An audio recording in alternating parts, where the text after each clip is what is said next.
नमस्कार दोस्तों, स्वागत है आपका आज के मुख्य समाचार में, जिसमें सबसे पहली और बड़ी खबर में आपको बताएंगे कि स्मृति ईरानी के कार्यक्रम में बवाल, आपस में भिड़े राकांपा और भाजपा कार्यकर्ता, महिला सदस्य को पीटने का लगा आरोप। दूसरी बड़ी खबर में जिक्र होगा कि असदुद्दीन ओवैसी का बड़ा बयान, बोले अल्लाह से डरता हूं, किसी मोदी या योगी से नहीं, ज्ञान व्यापी मस्जिद पर बड़ा बयान। तीसरी बड़ी खबर में आपको बताएंगे कि ज्ञान व्यापी सर्वे प्रकरण सांप्रदायिक उन्माद पैदा करने की साजिश, all India Muslim personal law board का बयान। और चौथी बड़ी खबर में आपको बताएंगे कि खतरे में पड़ी बीजेपी विधायक की सदस्यता, झूठा हलफनामा देने के आरोप में हाईकोर्ट ने किया तलब। और पांचवी बड़ी खबर में जिक्र राजस्थान का, सचिन पायलट बोले कि भारत जोड़ो नारे को देश भर में फैलाएगी कार्यकर्ता, शिविर में लिए गए फैसले जल्द होंगे लागू। दोस्तों, हर एक खबर की गहराई में आपको ले जाएंगे, लेकिन उससे पहले आप अभी इस वीडियो को लाइक कीजिए और लाल बटन को दबा के चैनल को सब्सक्राइब करके घंटी बजाकर कमेंट में लिखिए जय हिंद। दोस्तों, रुक करते हैं सबसे पहली और बड़ी खबर की तरफ। स्मृति ईरानी के कार्यक्रम में बवाल, आपस में भिड़े राकांपा और भाजपा कार्यकर्ता, महिला सदस्य को पीटने का लगा आरोप। जी दोस्तों,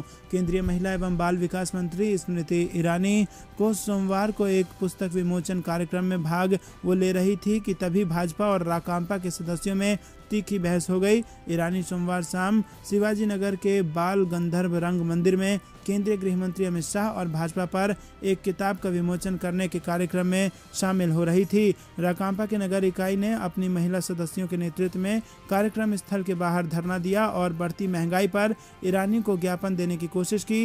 उन्होंने महंगाई के खिलाफ नारेबाजी की और कार्यक्रम में मौजूद भाजपा कार्यकर्ताओं ने भी जवाब में उनके खिलाफ नारेबाजी की, जिसके बाद स्थिति तनावपूर्ण हो गई। दोस्तों, रुक करते हैं अगली बड़ी खबर की तरफ। अल्लाह से डरता हूं, किसी मोदी या योगी से नहीं, ज्ञान व्यापी मामले पर बोले असदुद्दीन ओवैसी। जी हां दोस्तों, ऑल इंडिया मजलिस इत्तेहादुल मुस्लिमीन के अध्यक्ष असदुद्दीन ओवैसी ने सोमवार को कहा कि वो ज्ञान व्यापी मस्जिद के सर्वेक्षण के उससे आहत हैं और 1991 के उच्चतम न्यायालय के फैसले की अनदेखी की गई है। हैदराबाद लोकसभा सीट से सांसद ओवैसी ने कहा कि वो ज्ञान व्यापी मस्जिद मुद्दे पर बोलना जारी रखेंगे, क्योंकि वो प्रधानमंत्री नरेंद्र मोदी या उत्तर प्रदेश के मुख्यमंत्री योगी आदित्यनाथ से नहीं डरते हैं। गुजरात के वडगाम में एक रैली को संबोधित करते हुए ओवैसी ने कहा कि ज्ञान व्यापी मस्जिद के मुद्दे पर बोलने पर लोग उनसे सवाल करते हैं, मैं बोलूंगा क्योंकि मैंने अपना जमीर नहीं बेचा है और ना ही कभी ऐसा करूंगा। दोस्तों, रुक करते हैं अगली बड़ी खबर की तरफ। ज्ञान व्यापी सर्वे प्रकरण सांप्रदायिक उन्माद पैदा करने की साजिश, all India Muslim personal law board का ये बयान। जी दोस्तों, भारत में मुसलमानों के प्रमुख संगठन all India Muslim personal law board ने वाराणसी की ज्ञान व्यापी मस्जिद में कथित रूप से शिवलिंग मिलने के बाद अदालत के आदेश पर मस्जिद का वजू खाना बंद कराए जाने को नाइंसाफी करार देते हुए कहा कि ये पूरा घटनाक्रम सांप्रदायिक उन्माद पैदा करने की एक साजिश से ज्यादा कुछ नहीं है। बोर्ड के महासचिव खालिद सैफुल्लाह रहमान ने सोमवार देर रात जारी एक बयान में कहा कि ज्ञान व्यापी मस्जिद मस्जिद है और मस्जिद ही रहेगी। इसको मंदिर करार देने की कोशिश सांप्रदायिक उन्माद पैदा करने की एक साजिश से ज़्यादा कुछ नहीं है। ये संवैधानिक अधिकारों और कानून के खिलाफ है। दोस्तों, रुक करते हैं अगली बड़ी खबर की तरफ। खतरे में पड़ी बीजेपी विधायक राम फेरन की सदस्यता, झूठा हलफनामा देने के आरोप में हाईकोर्ट ने किया तलब। जी हाँ दोस्तों, आपको बता दें कि बीजेपी विधायक पर सदस्यता रद्द होने की तलवार लटक रही है। यूपी की श्रावस्ती विधानसभा से बीजेपी विधायक राम फेरन पांडे का विधायक पद खतरे में आ गया है। सपा के पूर्व विधायक असलम रायनी ने उनकी विधायकी को हाईकोर्ट में चुनौती दी है।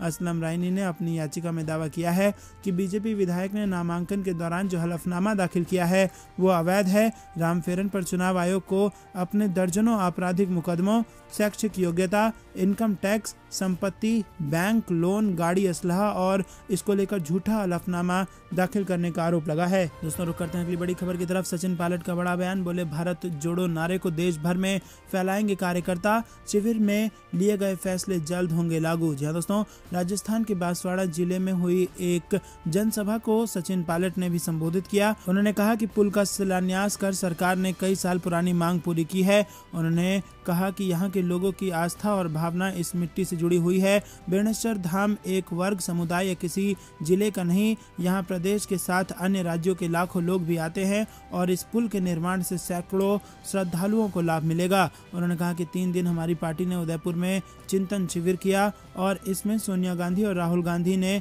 कई अहम फैसले लिए। दोस्तों रुक करते हैं अगली बड़ी खबर की तरफ। नीतीश के जातीय जनगणना पर क्या बीजेपी को फिर दिखाई आंख, आखिर तेजस्वी के साथ क्यों नजर आ रहे हैं बिहार के सीएम। जी हाँ दोस्तों, आपको बता दें कि जातिगत जनगणना को लेकर बीजेपी की आपत्ति के बावजूद नीतीश कुमार ने जल्द से जल्द राज्य में जाति जनगणना कराने के फैसले को दोहराया है। जेडीयू के तमाम मंत्री और नेता जातिगत जनगणना को लेकर जेडीयू की राय स्पष्ट कर चुके हैं। सोमवार को नीतीश कुमार ने पत्रकारों से बातचीत के दौरान कहा कि वो इसके लिए सभी दलों के साथ बैठक बुलाएंगे। इसके लिए सभी को आमंत्रण भेजा जाएगा। बताते चले कि एक तरफ बीजेपी है जो जाति आधारित जनगणना के पक्ष में नहीं है, उसने अपना अलग स्टैंड रखा हुआ है। वहीं जेडीयू बीजेपी से अलग राय रखती है। जेडीयू और तमाम विपक्ष जाति जनगणना पर अड़े हैं और अभी 2 दिनों पहले ही बीजेपी के एग्रीकल्चर मिनिस्टर अमरेंद्र प्रताप सिंह ने कहा था कि बिहार और पूरे देश में जाति आधारित जनगणना की कोई ज़रूरत नहीं है। दोस्तों रुक करते हैं अगली बड़ी खबर की तरफ। चुनाव से पहले कांग्रेस नेताओं में समन्वय बनाने के लिए दिल्ली में मंथन पहुंचे कई बड़े नेता। जी हाँ दोस्तों, आपको बता दें कि विधानसभा चुनाव की तैयारी में जुटी प्रदेश कांग्रेस के नेताओं में समन्वय बनाने के लिए मंगलवार को दिल्ली में अहम बैठक होने जा रही है। अखिल भारतीय कांग्रेस कमेटी की महासचिव व प्रदेश प्रभारी राजीव शुक्ला बैठक की अध्यक्षता करेंगे। बैठक में प्रदेश अध्यक्ष प्रतिभा सिंह, नेता प्रतिपक्ष मुकेश अग्निहोत्री समेत कई सारे नेता शामिल होंगे। रुक करते हैं अगली बड़ी खबर की तरफ, जो कि फिर से बिहार से आ रही है। तेज प्रताप ने सीएम को दी सलाह, कहा उन्हें बीजेपी परेशान कर रही है, राहुल से प्रियंका को आगे करने कहा। जी हाँ दोस्तों, आपको बता दें कि लालू प्रसाद यादव के बड़े बेटे तेज प्रताप यादव ने मुख्यमंत्री नीतीश कुमार को सलाह दी है कि उन्हें कमंडल लेकर हरिद्वार चले जाना चाहिए। उन्होंने कहा कि वो नीतीश कुमार को भगवत गीता भिजवाएंगे। तेज प्रताप यादव सोमवार को जनशक्ति यात्रा के तीसरे चरण में गया में थे और गया में उनके साथ उनके मित्र चैतन्य पालित, छात्र जनशक्ति के प्रदेश अध्यक्ष प्रशांत प्रताप यादव सहित छात्र जनशक्ति पार्षद के कई नेता कार्यकर्ता मौजूद रहे। तेज प्रताप यादव का गया में भव्य स्वागत किया गया। दोस्तों आपको बता दें कि तेज प्रताप यादव ने कहा कि भाजपा मुख्यमंत्री नीतीश कुमार को काफी परेशान करने का काम कर रही है, इसीलिए अब कमंडल लेकर स्नान करने उन्हें हरिद्वार चले जाना चाहिए। इसी के साथ कहा कि मेरे पिताजी लालू प्रसाद यादव ने नीतीश कुमार को राजनीति में जिंदा करने का काम किया, जिसकी बदौलत नीतीश कुमार आज बिहार मुख्यमंत्री बने हुए हैं। वहीं नीतीश कुमार को स्वास्थ्य, शिक्षा, भ्रष्टाचार, महंगाई के बारे में सोचना चाहिए और इसका समाधान करना चाहिए। दोस्तों रुक करते हैं अगली बड़ी खबर की तरफ। आजमगढ़ जाएंगे अखिलेश यादव, उपचुनाव को लेकर पार्टी कार्यकर्ताओं के साथ बनाएंगे रणनीति। जी हाँ दोस्तों, समाजवादी पार्टी प्रमुख अखिलेश यादव के इस्तीफे के बाद खाली हुई आजमगढ़ लोकसभा सीट पर उपचुनाव होना है। इसको लेकर राजनीतिक हलचल तेज हो गई है और इसी बीच सपा प्रमुख मंगलवार को आजमगढ़ के दौरे पर जाएंगे। इस दौरान वो चुनाव की तैयारियों पर चर्चा करने के लिए पार्टी कार्यकर्ताओं के साथ बैठक करेंगे। अखिलेश यादव मंगलवार को आजमगढ़ के दौरे पर जा रहे हैं और वहां सपा प्रमुख के इस्तीफे से खाली हुई आजमगढ़ सीट पर चुनाव होना है। दोस्तों रुक करते हैं अगली बड़ी खबर की तरफ। थोक महंगाई दर 9 साल के उच्चतम स्तर पर, अप्रैल में 15% के पार पहुंचा होलसेल प्राइस इंडेक्स। आसमान छू रही खाने पीने की चीज़ों के दाम। जी हाँ दोस्तों, आपको बता दें कि अप्रैल महीने में होलसेल महंगाई में 9 साल के उच्चतम स्तर पर वो जा पहुंची है और अप्रैल 2022 महीने में थोक मूल्य सूचकांक यानी कि होलसेल प्राइस इंडेक्स आधारित महंगाई दर 15% के पार यानी कि 15.08% रहा है, जबकि मार्च में 14.55% रहा था। दोस्तों रुक करते हैं अगली बड़ी खबर की तरफ। आरजेडी संसदीय बोर्ड की बैठक के बाद लालू करेंगे राज्यसभा के उम्मीदवारों का फैसला। जी हाँ दोस्तों, राज्यसभा चुनाव के मद्देनजर प्रत्याशी चयन के संदर्भ में आरजेडी के संसदीय बोर्ड की बैठक मंगलवार को होगी। बोर्ड की बैठक में प्रत्याशी चयन के संदर्भ में औपचारिकता होगी।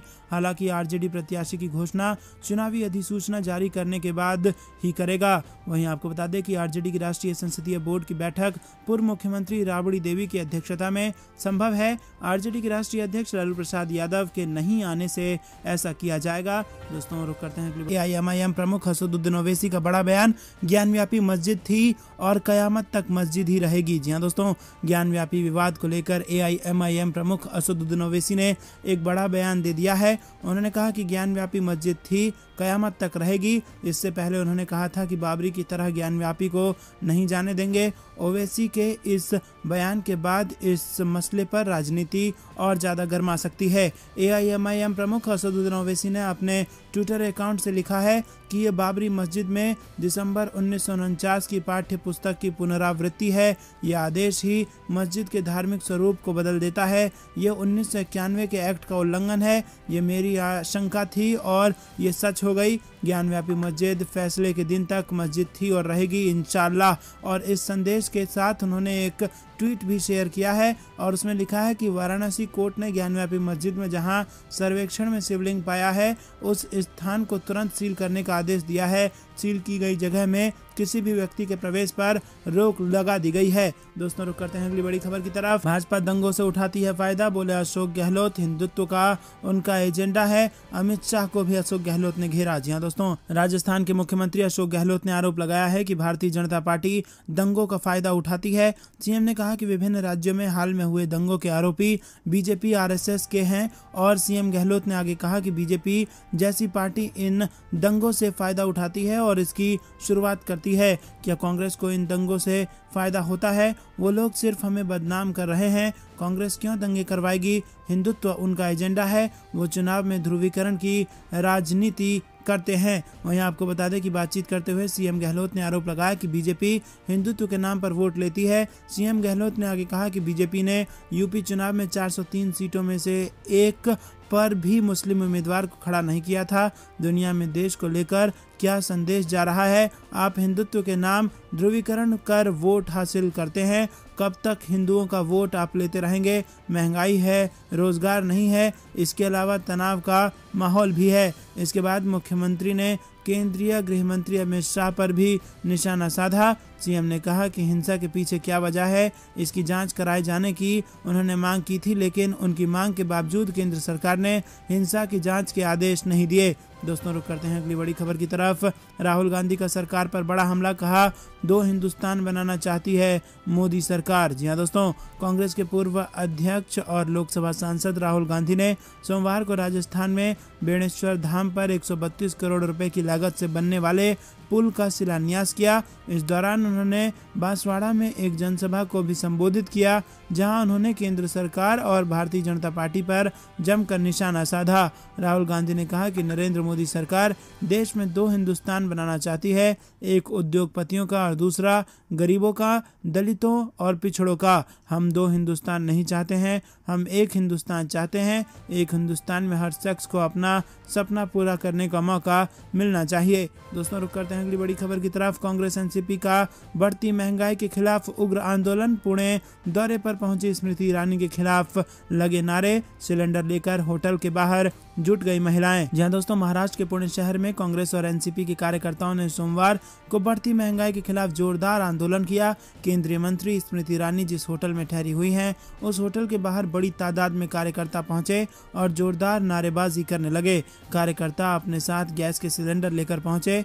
कुछ महिलाएं अपने साथ चूड़ियां ले आईं और कार्यकर्ताओं ने होटल में घुसने की कोशिश की। कांग्रेस और एनसीपी के कार्यकर्ता स्मृति ईरानी से महंगाई को लेकर अपना रोष जताना चाह रहे थे। पुलिस ने किसी तरह से कार्यकर्ताओं को होटल में घुसने से रोका और कुछ को गाड़ी में बैठा कर ले गई। स्मृति ईरानी केंद्रीय गृह मंत्री अमित शाह पर लिखी गई एक किताब के विमोचन के सिलसिले में पुणे के दौरे पर हैं और स्मृति ईरानी केंद्रीय मंत्री हैं। इसीलिए एनसीपी और कांग्रेस कार्यकर्ताओं ने एक तरह से उनके होटल के बाहर नारेबाजी और प्रदर्शन केंद्र सरकार का ध्यान बढ़ती महंगाई की तरफ दिलाना चाह रहे थे। इस बीच बीजेपी के युवा कार्यकर्ता और भारतीय जनता युवा मोर्चा के कार्यकर्ता अचानक बड़ी तादाद में सड़कों पर उतर गए और एनसीपी कांग्रेस कार्यकर्ता के महंगाई के खिलाफ नारेबाजी के जवाब में मोदी मोदी के नारे लगाने लगे। बीजेपी के युवा कार्यकर्ता स्मृति ईरानी के कार्यक्रम स्थल तक पहुंच गए और ऐसे में एक बार फिर महाविकास अघाड़ी और बीजेपी कार्यकर्ताओं के आमने सामने आने से राजनीतिक माहौल गर्मा गया है। दोस्तों रुक करते हैं अगली बड़ी खबर की तरफ। कांग्रेस विधायक जीतू पटवारी ने मुख्यमंत्री शिवराज सिंह चौहान पर लगाया आरोप, प्रदेश में बढ़ते अपराध पर कही ये बड़ी बात। जहां दोस्तों, मध्य प्रदेश में लगातार खराब हो रही कानून व्यवस्था को लेकर कांग्रेस विधायक जीतू पटवारी ने सरकार पर आरोप लगाए हैं। उन्होंने कहा कि मध्य प्रदेश में अधिकारियों और पुलिस जवानों पर हो रहे जानलेवा हमले को लेकर मुख्यमंत्री शिवराज सिंह चौहान गृह मंत्री से कारण तक नहीं पूछ सकते। उन्होंने आरोप लगाया कि मुख्यमंत्री आरोपियों को संरक्षण देने वाले मंत्रियों से इस्तीफा भी नहीं लेते हैं। दरअसल गुना में 3 पुलिसकर्मियों की हत्या के बाद से कांग्रेस प्रदेश की शिवराज सिंह चौहान सरकार पर हमलावर है। पूर्व मंत्री जीतू पटवारी ने वीडियो बयान जारी किया है और इसमें उन्होंने कहा कि मुख्यमंत्री शिवराज सिंह चौहान ने जिस तरह अधिकारी और कर्मचारियों से कहा है कि जो काम नहीं कर सकता है वो बता दे, इस तरह के बयान का अधिकारियों पर गलत असर पड़ता है। उन्होंने कहा कि प्रदेश में कई अधिकारियों को अपनी जान तक गंवानी पड़ी है। आईपीएस अधिकारी तक को ट्रैक्टर चलाकर घायल कर दिया गया था। जीतू पटवारी ने शिवराज सिंह चौहान से पूछा है कि ये घटनाएं क्यों हो रही हैं। उन्होंने कहा कि चौहान मुख्यमंत्री पद दायित्व तो नहीं निभा रहे हैं। जीतू पटवारी ने मुख्यमंत्री पर आरोप लगाते हुए कहा कि ये घटनाएं ग्वालियर संभाग में इसीलिए हो रही हैं क्योंकि आपने पूरा चंबल संभाग उन लोगों को ठेके पर दे दिया है जिन्होंने आपकी सरकार बनाई है। जीतू पटवारी ने कहा कि मुख्यमंत्री खरीदी हुई सरकार का कर्ज अदा करने में लगे हुए हैं। लगातार सरकारी कर्मचारी बीजेपी सरकार में सबसे ज्यादा आपके राज में क्यों मरते हैं। दोस्तों रुक करते हैं अगली बड़ी खबर की तरफ। राहुल गांधी ने केंद्र की मोदी सरकार पर साधा निशाना, कहा बीजेपी सरकार ने देश की अर्थव्यवस्था पर किया हमला। जी हाँ दोस्तों, कांग्रेस नेता राहुल गांधी ने राजस्थान के बांसवाड़ा में प्रधानमंत्री नरेंद्र मोदी और बीजेपी सरकार पर निशाना साधते हुए कहा कि भाजपा बांटने, कुचलने और दबाने का काम करती है। राहुल गांधी ने प्रधानमंत्री मोदी पर हमला करते हुए कहा कि पीएम मोदी ने नोटबंदी कर हमारी अर्थव्यवस्था को नुकसान पहुंचाया है, किसानों के लिए काले कानून लाए, भारत के सब किसान एक साथ आए, कानून को वापस लेना पड़ा। कांग्रेस चिंतन शिविर में जनता के बीच जाने और आउटरीच कार्यक्रम करने का फैसला हुआ है। इसके तहत सभाओं के अलावा यात्राएं करने का भी कार्यक्रम है। राहुल गांधी ने सोमवार को Beneshwar Dham high level bridge का शिलान्यास किया, जिसके बाद उन्हें वहां मौजूद लोगों को उन्होंने संबोधित किया और इसमें उन्होंने कहा कि कांग्रेस का आदिवासियों से पुराना नाता है। कांग्रेस आदिवासियों को उनका हक दिलाने के लिए जंगल और जमीन संबंधी कानून लेकर आई थी और राहुल गांधी ने कहा कि उन्हें भूमि अधिग्रहण विधेयक के माध्यम से जंगलों में आदिवासियों की संपत्ति और उनकी उपज की रक्षा की, जिसमें उन्हें लाभ मिला। दोस्तों रुक करते हैं अगली बड़ी खबर की तरफ। महंगाई की मार, रसोई गैस सिलेंडरों में बेतहाशा मूल्य वृद्धि से हर वर्ग परेशान, रिफिलिंग नहीं करवा पा रहे हैं गरीब परिवार। जी हाँ दोस्तों, रसोई गैस सिलेंडर में हुई बेतहाशा मूल्य वृद्धि से हर वर्ग परेशान है। महंगाई के चलते बड़ी संख्या में उपभोक्ता दूसरा सिलेंडर नहीं भरवा पा रहे हैं। स्थिति ये हो गई है कि उज्ज्वला योजना के 1/4 से भी कम तो सामान्य वर्ग के 1/3 से कम उपभोक्ता गैस की रिफिलिंग करा रहे हैं। ये लोग लकड़ी से चूल्हा बनाकर भोजन पकाने को मजबूर है। एक तरफ केंद्र सरकार कार्बन उत्सर्जन को आगामी कुछ वर्षों में पूरी तरह शून्य करने की घोषणा कर उसे अमलीजामा पहनाने में जुटी है, तो सरकार ने इसकी समय सीमा भी निर्धारित कर दी है। इसी उद्देश्य से प्रधानमंत्री नरेंद्र मोदी द्वारा उज्ज्वला गैस कनेक्शन लोगों को मुफ्त में दिया जा रहा है। हाल में चुनावों में भाजपा ने इसे अपनी बड़ी उपलब्धि के रूप में गिनाने की भी कोई कोर कसर नहीं छोड़ी थी। प्रचार के दौरान मुफ्त में गैस सिलेंडर मिला कि नहीं, मंच से नेता जनता से हामी भी भर रहे थे, लेकिन अब स्थिति ये हो गई है कि जिनको सिलेंडर मिला है वो भरवा पाने में सक्षम नहीं है। दोस्तों रुक करते हैं। मध्य प्रदेश में नगरीय निकाय और पंचायत चुनाव के पहले ईवीएम पर सवाल उठ चुके हैं और कमलनाथ ने भाजपा पर बड़ा आरोप लगा दिया है। जहां दोस्तों मध्य प्रदेश में नगरीय निकाय और पंचायत चुनाव सिर पर है और राज्य निर्वाचन आयोग सहित भाजपा कांग्रेस की तैयारियां जोर शोर पर चल रही है और कांग्रेस के प्रदेश अध्यक्ष कमलनाथ ने बड़ा सवाल खड़ा किया है। उन्होंने कहा कि जब विदेशों में इससे मतदान नहीं कराया जाता तो भारत में इसको क्यों अपनाया जा रहा है। इसी के साथ दोस्तों आपको बता दें कि प्रदेश कांग्रेस अध्यक्ष कमलनाथ ने प्रदेश कांग्रेस कार्यालय में एनएसयूआई प्रदेश अध्यक्ष आशुतोष चौकसे के कार्यभार ग्रहण के दौरान मीडिया से चर्चा में भाजपा पर हमला बोला और कहा कि भाजपा ईवीएम से 300 सीटें जीतती है। जब यूरोप और अमेरिका में ईवीएम में चुनाव नहीं हो रहे तो फिर हमारे यहाँ क्यों हो रहे हैं। और जर्मनी ने तो ईवीएम से चुनाव नहीं कराने के लिए संविधान में ही संशोधन कर दिया है, अब वहाँ मतपत्र से ही चुनाव कराए जा रहे हैं। तो दोस्तों आपको क्या कुछ लगता है, क्या ईवीएम से मतदान कराया जाना चाहिए?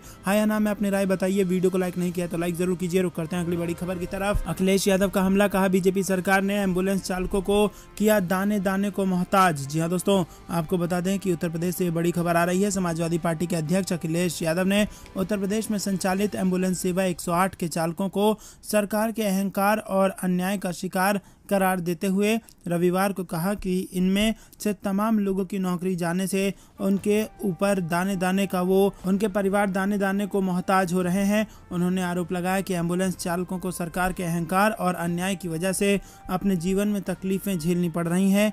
तमाम चालकों की नौकरी जाने से उनके परिवार दाने दाने को मोहताज हो रहे हैं। जनहित में नई एम्बुलेंस की खरीद के साथ चालकों की भी भर्ती होनी चाहिए। गौरतलब है कि प्रदेश की 108 एम्बुलेंस सेवा के 570 चालकों को जुलाई 2021 में अनुशासनहीनता और गलत तरीके से हड़ताल करने के आरोप में बर्खास्त कर दिया गया था। उसके बाद से अब तक करीब 9000 एम्बुलेंस चालकों को अलग अलग आरोपों में बर्खास्त किया जा चुका है। तो दोस्तों, ये थी दिन भर कुछ बेहतरी और बड़ी खबरें। तक बने रहने के लिए बहुत बहुत धन्यवाद। देख रहे थे आपका अपना चैनल जय हिंद जय भारत।